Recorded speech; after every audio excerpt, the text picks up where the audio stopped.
remember again, we were introduced yesterday to the concept of, already on Beis and Daf, we were introduced to the concept of Shevuos. So yesterday's Daf, the Mishnah, we're further clarifying this idea. So remember again, the Gemara says, L'meimra, the sha'ochel da'achil lamashma.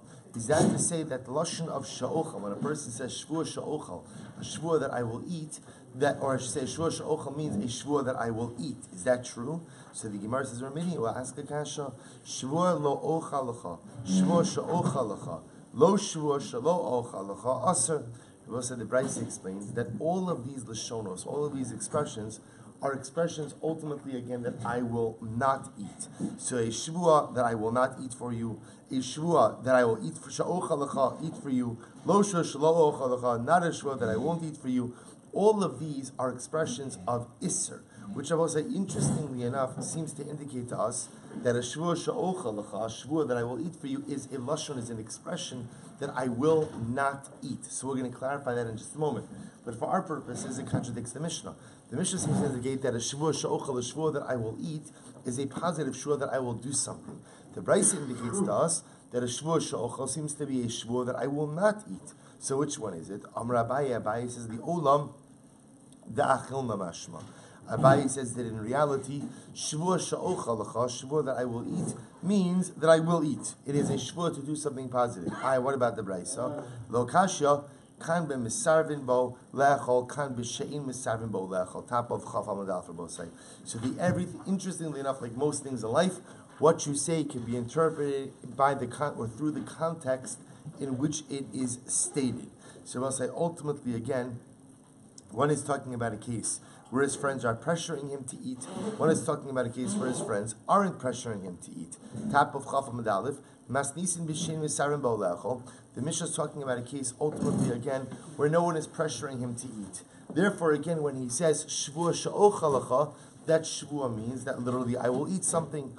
Braisa b'Misarim Bolechol. The Bryce is a case where they are ultimately pressuring him to eat, in which case, again, shvuah sha'ochal lecha is interpreted as a shvuah that I will not eat. So the Gemara says, V'ka'amar, lo achilna v'lo achilna, because in the case of the Bryce, they're pressuring him to eat. He keeps saying, I don't want to eat, I don't want to eat. Dechi kamishtaba, when he finally swears, when he takes enough, hachi kamar, shvuah shelo ochal. Ultimately, again, he says, if we interpret his shvuah to mean a shvuah that I will not eat. Shmuel said the idea over here is, the Gemara is suggesting, is that we're going to interpret his shvuah through the context. Therefore, if the context is that they're pressuring him to eat, and he keeps saying, I'm not going to eat, I'm not going to eat, I'm not going to eat, and he says shvuah sha'ochal, then he says that lashon shvuah sha'ochal, we interpret that shvuah to mean a shvuah that I will not eat. Shvuah that I will not eat. So the Gemara says, Rav Ashi Amar, Tani shvuah she'i ochal lecha. So Rav Ashi says that the Bryce's case of Osai is where he says shvuah she'i ochal lecha, not shvuah she'ochal lecha, but shvuah she'i ochal lecha, shvuah that I will not eat literally for you. In other words, I won't eat. So if that's the case, so we'll say if a person says shvuah she'i ochal lecha means I won't eat. So if that's the case, what's the chiddush in saying that it's a shvuah that he won't eat? So the Gemara says lishna de iskilale. I might have thought that perhaps he stumbled over his words. He didn't mean to say shvuah she'i ochal lecha, but rather he just meant to say shvuah she'ochal lecha. Kamash Mula know that when he says shvuah she'i ochal lecha, we interpret that to mean that's what? That Allah Chalamayse, that is a shvuah not eat. So we'll say what emerges from here is two very important yisodos. Number one, we have the interesting idea, which is an ongoing principle, which is that the meaning of my shvuah, and this is going to be a dominant theme in the pages ahead, the meaning of my shvuah, there is the spoken shvuah, and there is the understood shvuah through the prism of my circumstances. So to begin to see over here is the possibility that a person could say something that appears to mean A, but as a result of the context in which it was stated, can be interpreted to mean B. So we could even have, which is an incredible idea on how to use that, when to use that. This happens in marriage all of the time, right? But we'll discuss exactly the halachic parameters of this idea. So you could have even a shvuah sha'ochal, a shvuah that I will eat, which can be technically, depending on the circumstances, be interpreted as a shvuah that I will not eat. So again, to be continued. Ten Rabbanan, miftah shvuah. So we'll say, now we're going to get into some of the mechanics regarding oaths. So mifta, now if you look at Rashi for just a moment, Rashi says over here, Hachi kamar mifta shavua, ha'omer mifta kikar zu alai, kamar shavua shala ochlanu, ve'im achlu harei ba'ola v'yorei. Supposed to listen to this. If a person says, literally this lashon, mifta kikar zu, they're saying that word, mifta kikar zu alai, mifta, this loaf on me. So ultimately, again, that is the equivalent of saying, I hereby take an oath, Shevuah, that I will not go ahead and eat this loaf. So we see mifta is a lashon of Shevuah, is a lashon of an oath. Isser, Shevuah. Similarly, again, if a person says Isser, Isser this item upon me, right? Ultimately, again, that is a Shevuah as well. Thank you. So the Gemara says, Isser. What's the nature of the prohibition if one uses lashon of Isser? So the Gemara says, Im atza omer Isser shvua chayiv ve'im lav pater. If you hold that an Isser is a shvua, then we're talking about now the idea a person uses that word Isser. If you hold that the word Isser means a shvua, then if you use that word, you make a shvua, and if you violate those words, you are in violation of a shvua. Ve'im lav pater. What do you mean if you say that an Isser is a Shvuah? Ha'amrit Isser Shvuahu. You just said before that the word Isser, in fact, is Shvuah. Understand what we're trying to do over here. Obviously, if a person says, I swear, and then they fill in the blank, that's an oath. What we're trying to now focus on is that there are other expressions that also mean an oath, even though they don't use the word Shvuah. So, for example, number one is Mifta.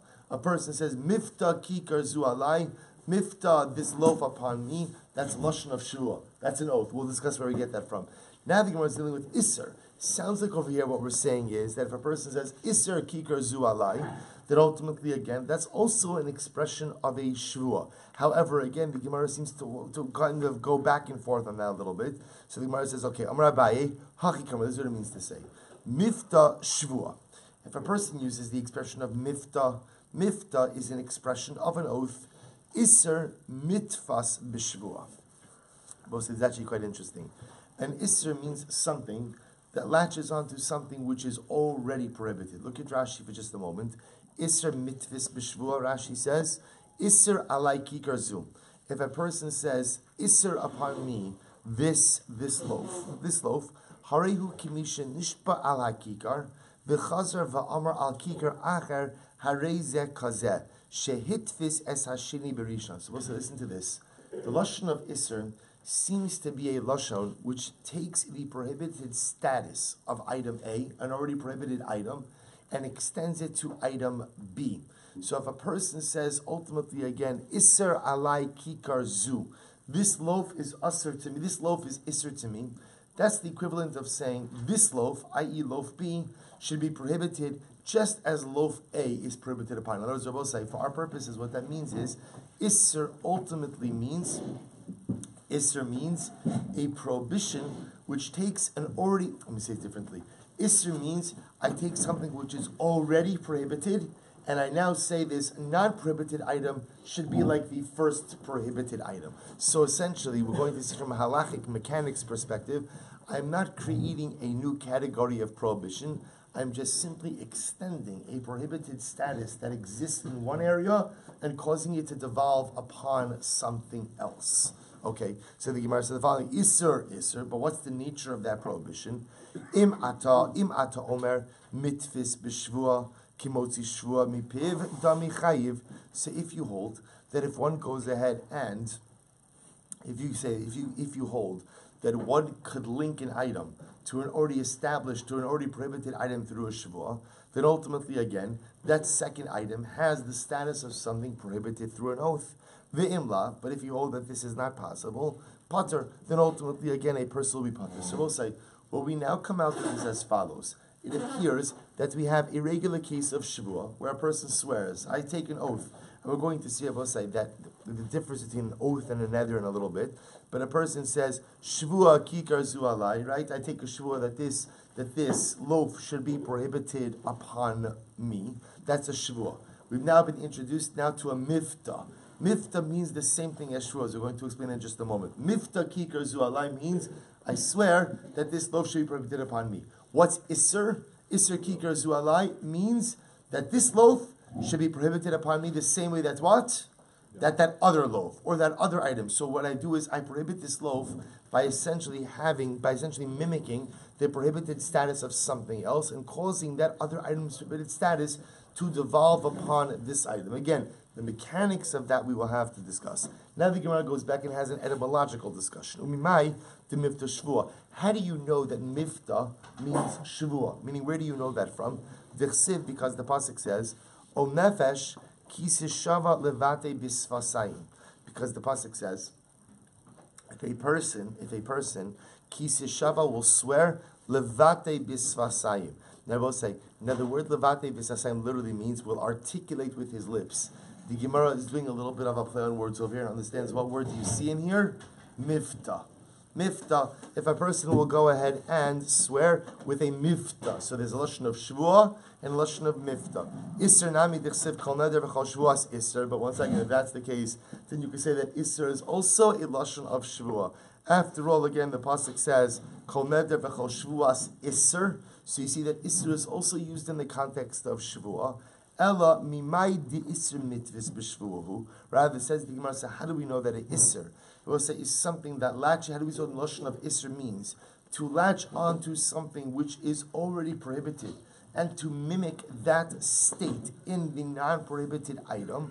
To which the Gemara says, "Dechsiv o is." So the pasuk over here, "O asra isar al nafsha b'shvua." So we'll say. So if you look at Rashi, Rashi says over here, it's almost right across.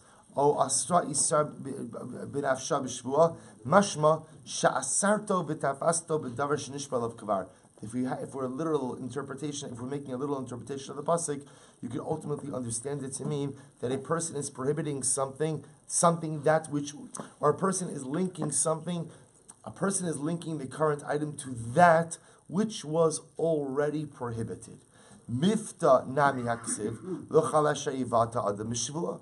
But one second, by mifta it also says anything that a person will yifta b'shvua, which I will say also sounds like that's what? That mifta is also linking it to something that was already prohibited before. Ela Amar Abaye, therefore Abaye says the following: Mifta shvua mehacha. I will say the idea that mifta, the word mifta itself, is a lashon of shvua. That if a person says mifta kikar zu alai, that is the equivalent of saying I swear that this oath should be prohibited upon me. Where do we learn that mifta means shvua? We learn it from here.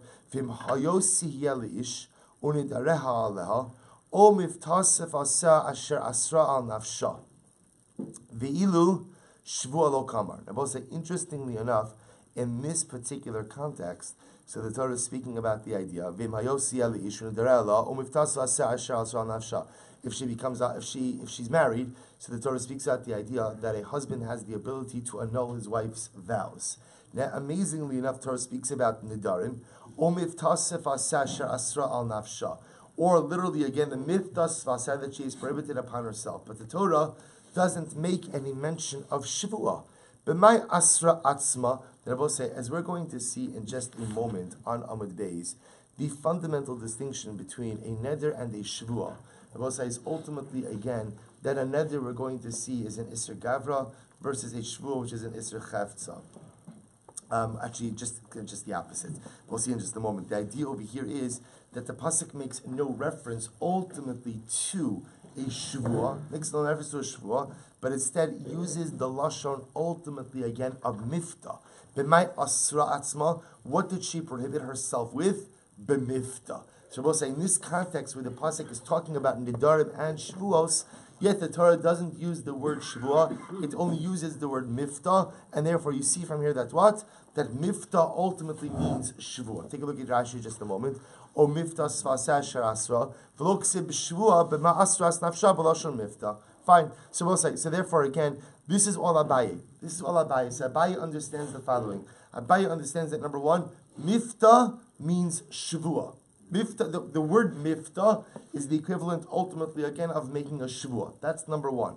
Number two, Abaye understands over here, Isser is what we call to be is an Isser is a concept of hatfasa, the idea of taking something which is permitted and attaching it to something which is prohibited, thereby mimicking the prohibited state of the prohibited item in the once permitted item.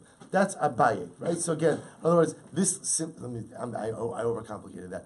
This loaf, right? Loaf A is prohibited, loaf B is permitted. I say Isser Kikar Zu Alai. That's the equivalent of saying loaf B should have the status of loaf A. I'm not creating a new state instead of mimicking an already existing state. That's Abaye. Rava Amar li Olam E Malacha. Rava will say to you the following: Mitfis b'shvua lav kimoti shvua mipev dami.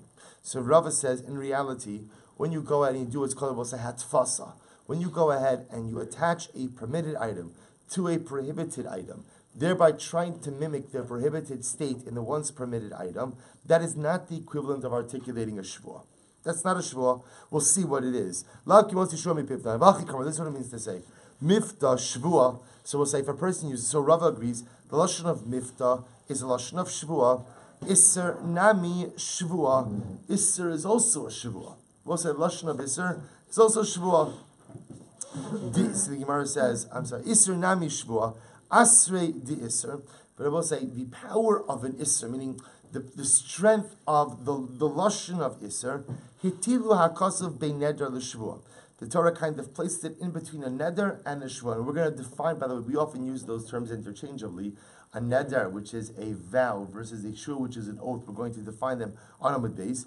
So what does it mean? Hotzia b'lashon neder. Neder, if a person articulated the isser in terms of a lashon of neder, then ultimately it's a neder. B'lashon shvua, shvua. Person articulated it as a shvua, then it's going to be a shvua. Heichan etilu. So I'll say ultimately again, where do we see this? Because the pasuk says, "Ve'im beis isha nadara o asra isar al nafsha b'shvua." Because we'll say ultimately again, the pasuk says, "In beis isha nadara o isar or asra isar al nafsha b'shvua." So what do you see over here? The word isar is what? In between which two words, Rabbi say? Neder and shvua. So what we're going to see, and again we're going to further qualify all of these concepts, that the concept of isser could sometimes become a shvua and could sometimes become a neder. Thank you, depending on how it's articulated. And both Abaye and Rava go according to their respective reasonings. How so? The itmar, because we learned mitfas b'shvua. So we'll say, what happens if somebody links something in a shvua? So I say, this kikar, right? This loaf should be like that loaf, right? Loaf A is prohibited, right? I made a shvua not to eat loaf A, and then I say loaf B should be like loaf A. That's called mitvis b'shvua. So what's the halacha Rabbi say? So Abaye Amar Kimosi Shua Mipiv Dami. Abaye says hatfasa. When you say B should be like A, that's the equivalent of what? Articulating another oath by B that B should be aser. Mitvis b'shvua Kimosi Shua Mipiv Dami. Rava says no. Lav Kimosi Shua Mipiv Dami. Rava says no. We'll say in order to go ahead and create an isser of shvua, what do you have to do? You have to articulate. You have to articulate a full-fledged shvua. By saying B should be like A, that's not enough. May say the Gemara is the kasha. Ezu isra amar b'Torah. We'll say, what is the isser? In other words, what is the concept of isser as raised in the Torah? Ha'omer harei alai shelo ochal basar shelo eshte yayin. A person says, I will not eat meat and I will not drink wine. Kiyom shemes po aviv, kiyom shem, right? Like on the day that my father died, Rashi says, kiyom shemes po aviv, kasher asarti alai basar biyom shemes po abali olam. Talking about a situation where a person went ahead and made a neder that he's never going to go ahead and eat meat on the day that his father died. So again, first of all, this concept is brought down in halacha about not eating meat or drinking wine on the day that one observes a yahrzeit for a parent.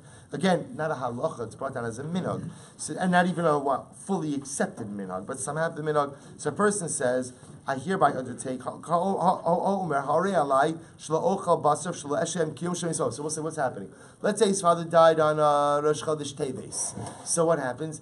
The guy then says on the 5th of Teves that this day, the 5th of Teves, should be like the day that my father died. Should be like the day that my father died. So we'll say, so what is he doing? He's taking the prohibited status, his personal neder, of the yahrzeit of his father. What is he trying to do? He's trying to replicate it on the 5th of Teves. So in other words, had he said, I hereby take an oath not to eat meat and drink wine today. Okay, there's no shiloh. What is he doing in this case? Instead of articulating an oath like that, he's trying to replicate an already prohibited state. He already prohibited himself from eating meat and drink wine on the yahrzeit of his father. Now he's saying, let the 5th of Teves be like Rosh Chodesh Teves.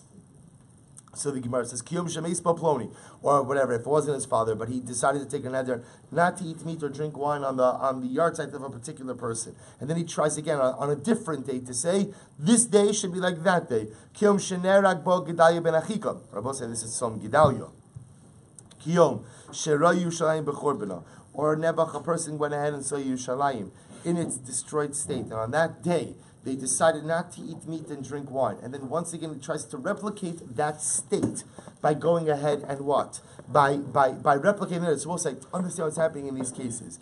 In these cases, I have days that have already been established as days that are prohibited through the power of an oath not to eat meat or drink wine. So we'll call him Ruvain. Ruvain went ahead and already decided on his father's yahrzeit he doesn't eat meat and drink wine. On the day that he saw Yerushalayim in a state of not to eat meat and drink wine. And then on a different day, he essentially says what? He says what? This day, meaning the second day, should be like the day my father died. Should be like the day I saw Yerushalayim. So both say he's not articulating a full-fledged shvu. Instead, what he's doing is something called hatfasa. He's linking the present day to a day where he already observes an oath, a shavua prohibition. So the shaila is, does that work? So remember, this is machlokes Abaye and Rava. Abaye says it works. Rava says it doesn't work. So now the Bryce is saying over here, V'amar Shmuel, and Shmuel said, V'hu shenadar ubame osayom, and Shmuel said, as long as the original day, which we'll call it the source day, is a day that has an ongoing prohibition. In other words, you committed yourself to not eating meat and drinking wine on your father's yahrzeit, the Olam Vayed. On the anniversary, you saw Yerushalayim and the day of destruction, the Olam Vayed. On some Gidal, the Olam Vayed, then Ayinachinami, the Hatfasa, the linkage between the present day and that past day, in fact, works. Rashi says over here, Rashi says, Shekiba alav kavar neder shelo yocha basar v'yom shemeis bo avev liolam. V'chen yom shemeis bo ploni, v'chen yom shenera bo gedaya, v'kasaka daita hashta dahainu matfis beneder. V'katani ezu isra omer batorah shubal yachal dvaro homer harei alma hamatfis beneder harei hu b'val yachal keneder. So we'll say, what do you see over here? You see over here ultimately again. Now it happens. Rashi points. It happens to be these are cases of nedarim, not cases of Shevuos, but for our purposes, it doesn't really matter. The point you're making is what the saying, that the concept of hatfasa works. That the concept ultimately, again, of linking the present permitted day to a previously prohibited day allows the previous prohibition to devolve upon the present item. So again, if I'm standing on the 5th, Reuben standing on the 5th of Teves, and the father's yahrzeit is on the 1st of Teves, and he says, today should be like my father's yahrzeit, then what does the Brisa say? He's prohibited in meat and wine. He's prohibited in meat and wine. So also you see from here, the concept of hatfasa, right? La hatfis literally means to link two things together. So in this case, instead of articulating a full-fledged shvua, now for the second day, I'm linking it to an already prohibited day, but you see that it works. So we'll say, this is the kasha that Abaye is asking on Rava. So according to Abaye, this is wonderful, because the same way that you could be matfis, the same way that you could link one neder to another neder, you could link one shvua to another shvua. So Abaye will say, Elo the Rava kasha, but according to Rava, this is going to represent kasha. Also, seeming according to Rava, Rava's one who said that hatfasa doesn't work. That if you want to articulate a shur, then Abba say, what do you need to do? What do you need to do? You need to explicitly articulate it. El Rava Kasha, Amr L'cha Rava, Rava will say the following. Taritz ve'imahachi. Here's the way you have to interpret, Rava will say, this brisa. How do you have to interpret? Eizehu na'isr neder ha'amur batorah. So we'll say the brisa, according to Rava, is teaching the following idea. What is the nature of the Isser of Neder, which is stated in the Torah? And I will say, now we're going to get a little bit into the mechanics of Nedarim, which is where it gets very exciting. Ezuhu Isser Neder Amar B'Torah. Listen to this. Hare alai shelo ochal basar v'shelo eshte yayin ki yom shemeis po aviv ki yom shenerag bo ploni. So we'll say, Rava says like this, the Rebbe is coming to teach me, what is a Neder? What is a Neder? A Neder, Rabbi says, where a person says, the following item should become prohibited upon me. should become prohibited upon me. So Rabbi say, so what does this mean? What does this mean? What Rav is pointing out, Rabbi says that the Brayso is going to teach me that ultimately neder is what we call an Isser Gavra. Isser Gavra, Rabbi say, means that when I make a neder and I say that meat and wine should become, I make a neder not to eat meat and drink wine, what I'm saying is the meat and wine are totally fine. The issue is with me. I have a prohibited status upon myself. So the Gemara says, we'll see, as opposed to Shvuah, which is an Isser Chefza. The prohibition devolves upon the object, not upon the individual. Va'amar Shmuel. So we'll say, take a look at Rashi for just a moment. Top Rashi on the page. Chaf Amud Beis. Taris ve'ima. Kolomar. Hay Tana la b'matfis neder ayri. The Tana is actually not talking about hatfasa at all. Elo be'ikar neder ayri. Rather, we're talking about the primary neder. Va'ashmo ilan sheinu chayiv b'neder elo imkin pirshuhu. Va'achar kach tolou b'davar hanider alav kivar kedi alef leiva azal mikra. So we'll say, according to Rava, the novelty in this neder is as follows: that it appears, and we're going to qualify this a little bit, that Rava is saying that the only way to make something usher upon yourself is to link it to something which is already prohibited. Rashi says, "Vachi kamar." I'm in the third line of Rashi. Rava will say, "Vachi kamar ezu iser neder aval matfis beneder lav nidarhu." So the Gemara says, "V'hechi dami mitzvahs kigon shelo pirish harei alai shelo ochal basar v'shelo eshtrein elo amar harei alai yom zeh kiyom shemeis bo aviv kiyom sheraz Yerushalayim b'chorbana." So we'll say, listen to this. V'amar Shmuel, back to the Gemara. V'hu shenadar uba me'osayim. So we'll say, this is actually quite interesting. So Rava seems to be saying that the Brayso is actually teaching me about the mechanics of neder. And the mechanics of neder are such that the only way to prohibit something upon myself is how Rabbi saying, to link it to something which was already prohibited. My timer. So Rabbi say, so why is that? Meaning, I don't understand. Does that mean I can't make like a brand new neder? It always has to be linked to something that was prohibited beforehand. My timer. Why would you say that my neder has to be hinged on something that was already prohibited? Amakra. Ish ki yidor neder laHashem. Because we'll say the verbiage over here is quite interesting. If a person, ish ki yidor, good morning, Mr. Schoenfeld. Ish ki yidor neder laHashem. If a person, ki yidor, will vow a vow to HaKadosh Baruch Hu. So how do we'll say, now that is a double lashon. Right? You could have just said, ish ki yidor laHashem. Why yidor neder? So the Gemara understands that to mean, ad she yidor b'davar hanador. And we'll say, what that means is, at least according to Rava right now, what that means is, that you could only create a neder prohibition if what, Rabbi say? If what? You link it to something which is already prohibited. So we'll say this is actually very dramatic, because Rava seems to be saying over here that, let me say, see, here's what's fascinating. Abaye was just saying that halacha l'maisa, the concept of hatfasa applies. In other words, if instead of fully articulating a full-blown shvuah or a full-blown neder, you just want to say what? This should be like that. This should be like that. That's called hatfasa. In other words, this is permitted. That is prohibited. When you say this should be like that, you want the permitted item to become prohibited. It works.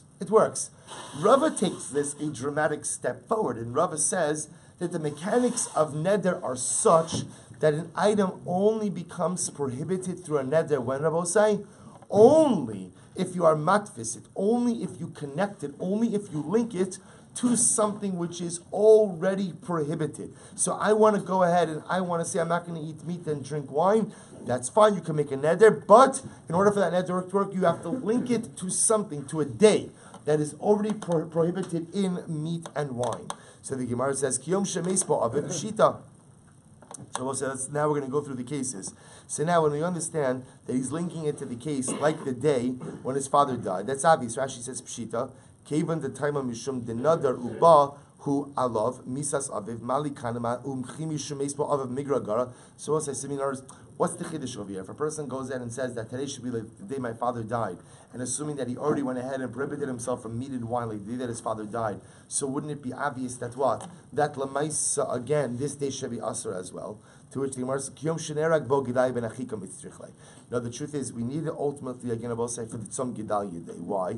Sagadai tchamina, because I might have thought, Kevan dechi no nadar nami asr, because I will say, Tzom Gedalia is asr even if he didn't take a neder, right? So we'll say Tzom Gedalia is an already established isser, meaning it's a rabbinic fast day.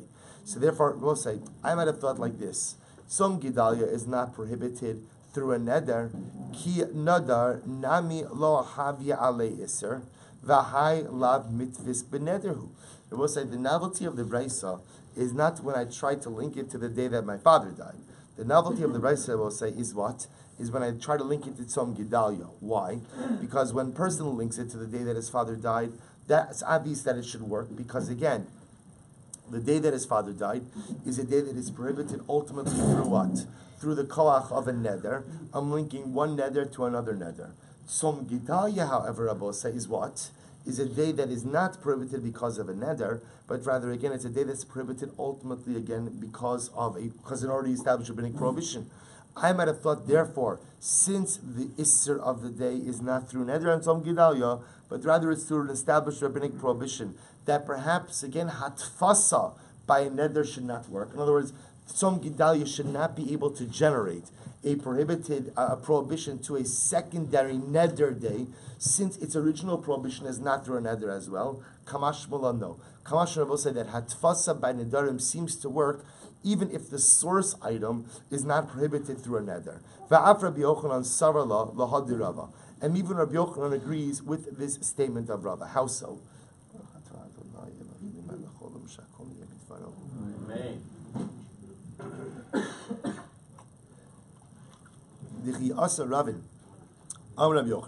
Because listen to this. When Ravin came, he said to me, Rabbi Yochanan, Mifta lo ochalacha. Person says, Mifta lo ochalacha. They use the lashon of Mifta. Mifta, I will not eat. Isser lo ochalacha, Shvuah. So also listen to this. So now this is actually quite dramatic. Whether a person went ahead and said, Mifta lo ochalacha, or Shvuah lo ochalacha, either of these lashonos ultimately creates what? Ultimately creates a prohibition of Shevuah. Kiyasar Abdimi, Amr Rabbi Yochanan, Ochal. So we'll say, okay, so now we stop here for just a moment. Now we're going to transition for a little bit and then loop back. But understand where we're holding. Here's the good news. What is it? Let's start with what everybody agrees with. What does everybody agree with? Everyone agrees that if you go ahead and you use the lotion of mifta, what does mifta mean? What does mifta mean? Shvuah. That everybody seems to agree with. And mifta means a shvuah. I say mifta kikar zu halai. That's the equivalent of taking an oath to go ahead and not eat something. What's the machlokas Abai and Rava? The machlokas Abai and Rava is what's the status of Isser, right? So we have a couple of possibilities. Isser could be Shvuah. Isser could be either Shvuah or Neder, depending on what? Depending on the context in which it is stated. Or Isser could be what's called Hatfasa, where I'm trying to go ahead and link one Shvuah to another Shvuah. I'm trying to link one item to another already prohibited item, thereby trying to replicate the prohibited state on the formerly permitted item. I will say, but then that gets into a general discussion of, does hatfasa work? Can you go ahead and simply say, this should be like this? And does that replicate the prohibited state in the present item or not? That seems to be a machlokas Abaye and Rava as well. Rava introduces us to the dramatic idea that by nedarim, in order ultimately, again, for a neder to be effective, a neder must replicate something which is already prohibited. In other words, a neder must link to something that is already prohibited through either, it doesn't have to be a neder state, but an already established state of prohibition. We'll say, I know there's a lot of information, but we're going to iron all of this out. But this is all the stuff that the Gemara is putting on the table now, and then Emirat Hashem will organize it and structure it into frameworks. One more important piece of information. Kiyas Rav Dimi Amar Rabbi Yochanan. Ochal v'lo ochal sheker. We'll say if a person makes a Shevuah, or if you look at Rashi, it's actually right across. Ochal v'lo ochal, kolomar, Shevuah lahaba, kari Shevuah sheker. We'll say if a person takes a Shevuah and he swears, I swear I will eat this item, or I swear I won't eat this item, and he violates the Shevuah, if he violates the Shevuah, that's called a false oath. That is called a Shevuas sheker. Okay, we're just establishing our terms. So the Gemara says Shevuas sheker. Va'as harose mehacha. And I will say, where do we see the lav for taking a false oath? So the Gemara, so I should say, for a Shevuas sheker, because the pasuk says lo sishavu b'shvila sheker. Fine. So a person takes an oath, I will eat something, I won't eat something, and then they violate that oath, they are in violation of taking a false oath. Achalti v'lo achalti. Rabbi say, if a person says, I swear, I did eat the item, this is past tense, or I didn't eat the item, and Rabbi say, it turns out that's what? That's what? Yeah. They lied, whatever the circle, they lied. That's called a Shevuos Shav. Rabbi say, now, interestingly enough, we often translate sheker and shav in the same way, but as we're going to, they're dramatically different concepts. Sheker means false. Shav means what? In vain. What's the chilik between false and vain? See, they're both saying, if I swear I eat a loaf of bread, at the time, and meanwhile I didn't eat it. So at the time I made the shvuah, then what? By definition, the shvuah is already meaning in vain. Shav means the shvuah was meaningless from the moment I articulated it. Because again, I'm lying. At the end of the day, the shvuah itself is in vain because the shvuah itself has absolutely no meaning. See, a shvuah shav is a shvuah that has absolutely no meaning from the time it was articulated, as opposed to a shvuah sheker. I will say, if I say, I swear I will eat the loaf, at the moment I articulated it, what's the status of the oath? We'll see. I didn't do anything yet. I didn't. Now it turns out that when I don't eat the loaf, then what? Then it turns out that I lied. But you can't call that. See, that's the chilik. Shav means at the time I said it, it was already meaningless. And again, that works on past tense Shevuos. So I swear I ate the loaf. Meanwhile, I didn't eat the loaf. So at the time I articulated it, it's already in vain. As opposed to I swear I will eat the loaf, and I don't end up eating the loaf, that becomes a Shevuos sheker. That becomes a false oath, not an oath in vain. So the Gemara goes weiter. Where do I know this from? Lo sisa Hashem Hashem Elokecha l'shav.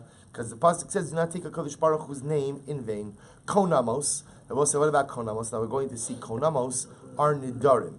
Over b'bal yachel devaro. So we'll say, if a person goes in and violates a neder, he is in violation of bal yachel devaro. He is in violation, ultimately, again, of not profaning his words. So the Gemara says, Meisvei shav v'sheker echad hein. So yet the Brisa says that a shvuah shav and a shvuah sheker are one and the same. My love midishav l'sha'avar af sheker nami l'sha'avar. So does that not mean to say that just as an oath in vain is a past tense oath, achalti shalo achalti, then so too a shvuas sheker must also be a past tense oath. Alma achalti v'lo achalti shekerhu. Therefore, when a person takes an oath, I did eat or I didn't eat, past tense, that is not only a shvuah shabbat, that is also a shvuah sheker. To which the Gemara says, no. Midi irya hakadi isa v'hakadi isa. No, rather each one is reckoned on its own. Shvuah shav is separate from shvuah sheker. Shvuah sheker is separate from shvuah shav. Umay davar echad hein. So what does it mean when it says that they are one thing? Dibedibor echad ne'emru. It ultimately means that they were said in one statement. It's actually amazing. That when HaKadosh Baruch Hu gave them to us, they were given over in one divine recitation. Uchidisanya, we'll see what all of this means in just a moment. Uchidisanya, Zachar v'shamar b'dibor echad ne'emru. So we'll say, when HaKadosh Baruch Hu gave us, remember again, in the two times that the Aseres HaDibros are given over, they're said over in different ways. One time he says, Zachar Sama Shabbos L'Kadsho. One time he says, Shamar Sama Shabbos L'Kadsho. So we'll say, Zachar refers to the positive commandments of Shabbos. Shamar refers to the prohibitions of Shabbos. So Chazal tell us that Shamar and Zachar b'dibur echad nemrach l'shparuch who said them simultaneously. Masha'ein yachal apel ledaber. No human mouth could say two things simultaneously. Umasha'ein ha'ozen yachal l'shmoa. And one ear can't hear two things simultaneously. So bishlama hasam b'dibur echad nemru.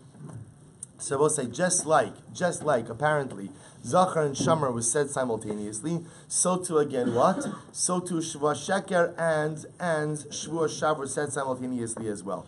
So the Gemara says, I understand that ultimately what Zachar and Shamar was said simultaneously, Kid Rav Ad Barava, Da'am Rav Ad Barava, Noshim Chayavos B'Kiddush Hayom, Dvar Torah. So we'll say, because the fact that Zachar and Shamar were said together in one divine utterance is important for us. Why? Because it teaches us an important halacha.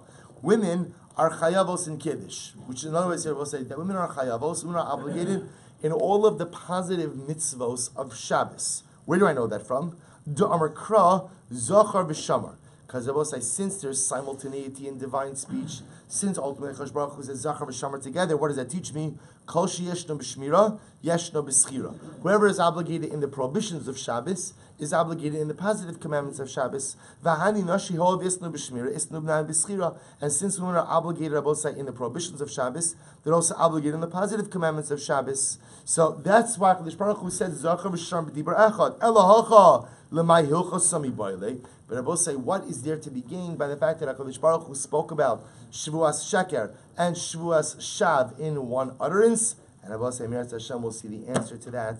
B'Shah Tov u'Mitzlachos tomorrow.